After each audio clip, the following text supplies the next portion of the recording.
The next one's from Ramon Sanchez, and the subject is storylines for children. Good evening, fellas. This past Dynamite, the best friends were put into a feud with Miro and the gang over a video game. W did this already with Ember Moon and a Nintendo Switch. Ugh. I don't.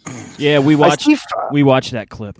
I see fans calling WWE out on a childishly stupid storylines all the time, but what is this? Then they call it adult content because Miro and other talents is shit or ass with some repetitious color on an almost weekly basis? Who's writing this?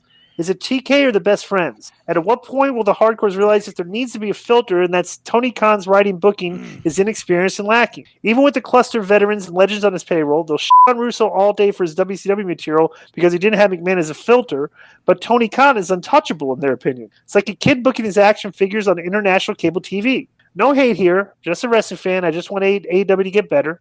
Thanks, guys. Love the show, and it's especially great for getting me through workouts. That's Reza Ramon. He spells it Rayza.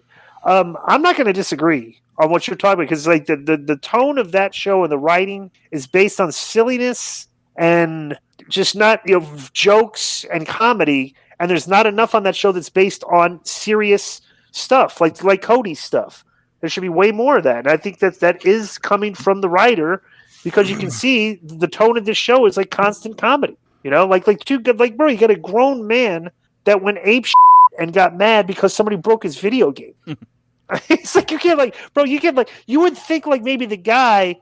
What's that character that Tom Hanks played in that movie where he was like the little kid in the old man's body? Big. Yeah, Big. Like you can make it say, okay, maybe that's his character. Like he's a 13-year-old living in a 30-year-old big body and stuff like things. So, but I'm not. But that's not what they're doing.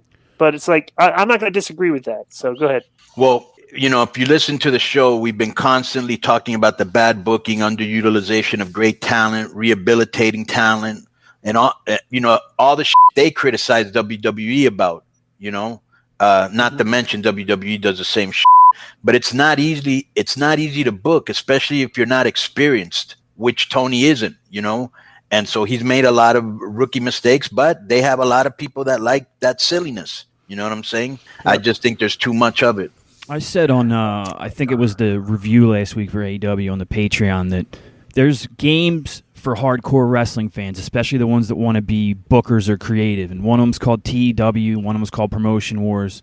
And there's a subculture in there where people play the games and they fantasy book and they put that shit on a message board and you read each other's, but whatever. Tony Khan seems to me like a guy that was on one of those message boards that fantasy booked and played the games, and now he can do it in real life, exactly like this guy said. That's what it comes across like to me. Me too. I'm not going to argue that.